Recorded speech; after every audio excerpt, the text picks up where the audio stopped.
ನಾವು ಎಲ್ಲರೂ ಒಳ್ಳೆದಂತೀವಿ. ನಾವು ಎಲ್ಲರೂ ಒಳ್ಳೆದಂತೀವಿ. ಜೀವನಾವೇ ನರ್ಕ ನೆಮ್ದೋರೆ ನಮಗೆ ನೋವು. ಆದಿಲಿ ಕಲ್ಲು ಮುಳ್ಳು ಜೀವನ ನರ್ಕ ನೆಮ್ದಾರೆ ನೋವು.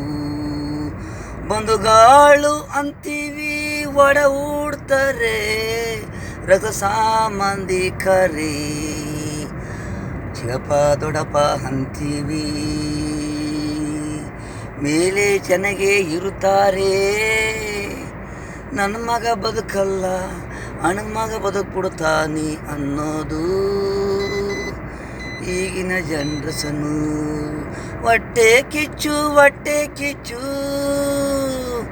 ಮನ್ಸ ಕೆಟ್ಟು ನಿಂತಿದ್ದಾಗ ಇನ್ನೂ ಕೆಡಿಸ್ತಾರೆ. ನನ್ನ ತಂದೆ ಅಂತ ನಿಮ್ಕೊಂಬೇಡ್ರು. ಚಿಕ್ಕಪ್ತೀರಾಗಲಿ ದೊಡ್ಡಪ್ತೀರಾಗಲಿ ಈಗಿನ ಜನರಸಲ್ಲಿ ತುಂಬ ಕಷ್ಟ. ನಮಗೆ ನೋವು ಎಲ್ಲಿಂದಿಲಗೋದ್ರು ಇವರಿಂದ ನಾವು ಹಾಳು. ಬದುಕೋದು ತುಂಬ ನೋವು.